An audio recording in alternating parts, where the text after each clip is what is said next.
Hey y'all, got a special one for you today. Today is October 7th, 2025. So it is the 25th anniversary of the very last Kiss show with the original four members. It was the end of the North American farewell tour, right?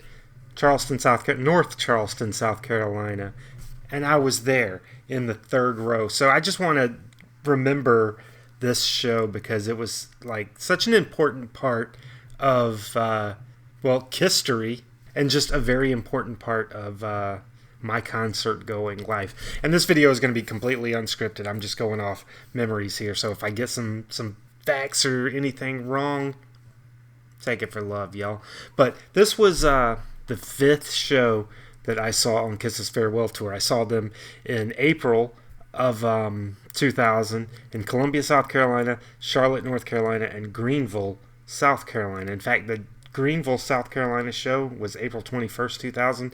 That was the same day that my stepdad died. He died that day, and my mom was like, "No, go to the show. You need to go." He would have wanted you to go. So we went anyway, and I got hit in the back of the head with a cup of beer that somebody threw. And the funny thing, or the sad thing, whichever way you want to look at it, is I had switched seats with my wife so she could see better. So I was in her seat. Yeah, that's how life goes sometimes. But and then I saw them again in October 6th, 2000 in Charlotte, North Carolina from the fifth row. Those were my best seats seeing Kiss. And then I saw them on October 7th, 2000 in North Charleston, South Carolina from the third row. So that was my all-time best. And the thing about those last two shows is people didn't know if the shows were going to take place because there was all kinds of behind-the-scenes drama. Peter Criss was trying to get his contract renewed, right? And apparently the other members of the band didn't really care to renew it. So he had started painting a teardrop on his makeup design, which was, whatever. But at the end of the show, during Rock and Roll All Night, Peter Criss just knocks his drum kit off the riser, starts throwing it, waving his arms triumphantly as if to say, hey, I'm out. This is done. Kiss is over. And, the cool thing is I was there. Me and my wife were there in the third row. So we got, like, I was going to say a front row view, but a third row view of the of everything. And you could feel it in the air that something was off, even from the night before in Charlotte. That felt more like just a standard Kiss show, right? Which it was still good, but it just felt more like a standard. This night just felt different. And it's crazy to me that no like professional footage of any of this has really made it out into the public.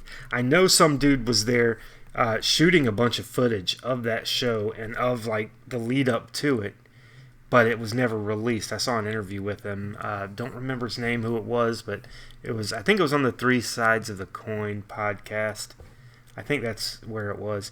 But it was like he has all this footage that's just never been used. And for something as historic as the final show with all four members, you think that stuff would have been released. They could milk that thing for some money, but they haven't done it. Apparently after the show, they all just went their separate ways, and that was it.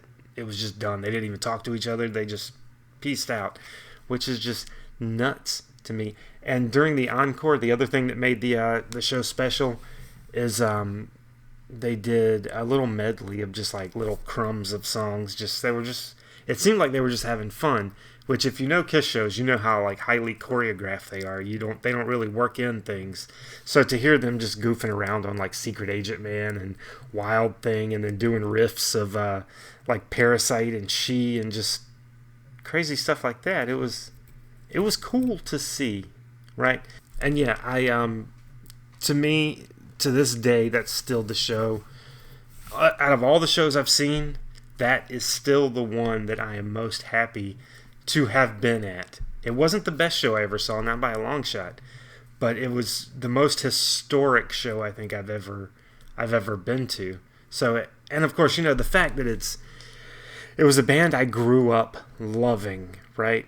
Kiss was always my favorite band. They still are to this day. Haters be damned, I don't care. Kiss is still my nostalgic all-time favorite band. Anybody ask me who's your favorite band? It's Kiss. I'll always say that. I don't care what other people think.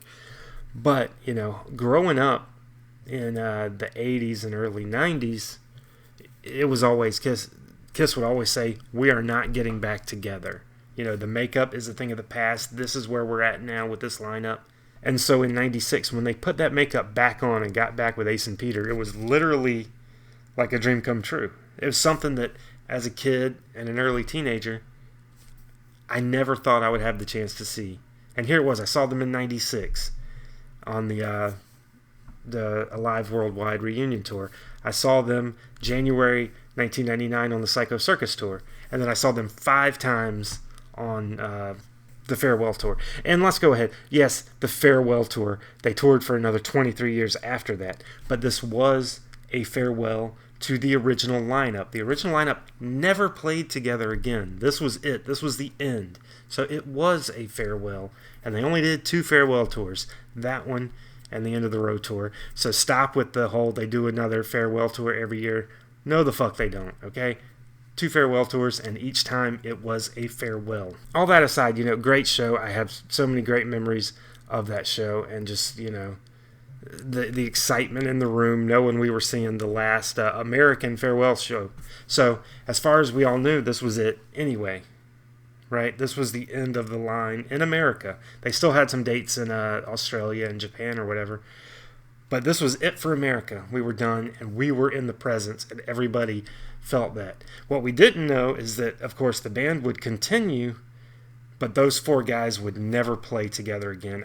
They didn't play together at the Rock and Roll Hall of Fame ceremony, and that was like the best chance, and they didn't do it. So to this day, 25 years later, I still saw that last show, and I'm still happy about it. Here's one thing I'm not happy about, though. This picture right here, right? You see it? Gene, Peter, Ace, Paul. And I'm glad that the big one in the middle is Peter, since he was basically, the most remembered thing about the show. This picture gets shared around a lot this time of year on the anniversary of this last performance. This is the last bow, the final bow of all 4 members. And it's my picture, and I've yet to get credit for it. So I'm calling for credit. Credit for this picture, goddammit. And you know how I know it's mine? Because the picture that gets shared is a picture of this picture that I took with a cell phone, right? This picture was taken with a real camera at the show. But the picture that gets shared is the picture of this picture, right? And I can tell because if you look at Paul Stanley, he's got, see that scratch mark on him? That was a scratch on the original picture itself, and that shows up in all of these that get shared around. It gets shared by Kiss Online all the time. They don't seem to do it every year. It seems to be, certain years, but it's been shared by Kiss many times. Never once have I been given the credit for it, even when it was brought to their webmaster's attention on who it was. I never got the credit. Source, internet. Internet's not the fucking source. I am. But yeah, that's the only thing. I'm glad that it got shared by Kiss. I really am. And I'm glad that, I captured it. But just give me some credit, man. Just give me some credit. But yeah, I mean, it's really, I don't know. It would just be nice is what I'm saying. But anyway, yeah. I saw Kiss in total 14 times dating back to 1988. Then I saw Ace and Peter. I saw Ace twice, and I saw Peter once by himself. And this is still the one that, just nostalgia, just history. I'm just the happiest that I was there. It wasn't the best one. The best one I saw was the Kiss convention tour in 1995 in Atlanta, just because it was an event. But this show, no one can take it away from me. I was there to witness the very last Kiss show. Yes, they like I said, they kept going. Their final show was at Madison Square Garden, where it should have been. But that wasn't the original 4 guys. And just to think that it was in North Charleston, South Carolina, of all places. and I was there, and I'm happy. So yeah, I figured I would just kind of share my little experiences with you, and I enjoyed it, and I hope you enjoyed the little trip down memory lane, and I hope it wasn't too rambly. But yeah, that's that. And I'm going to do some more of these concert lookbacks when, just on occasions that I think warrant it. So if you enjoy it, let me know. And don't forget, I've got a Patreon. These super awesome people that have helped support me, help keep the lights on in this dirty garage. I appreciate that. Follow me on Facebook, TikTok, Instagram, all that stuff. And of course on YouTube here. Help me get to that 1,000 subscribers. I'm up to almost 700 right now without even, really posting videos. I post shorts every day, but without posting actual videos that often. Still almost up to 700. So help a brother out in all these places. And y'all stay fresh, cheese bags. And just remember, this is my picture, god damn it. If you want to use it, you better credit me.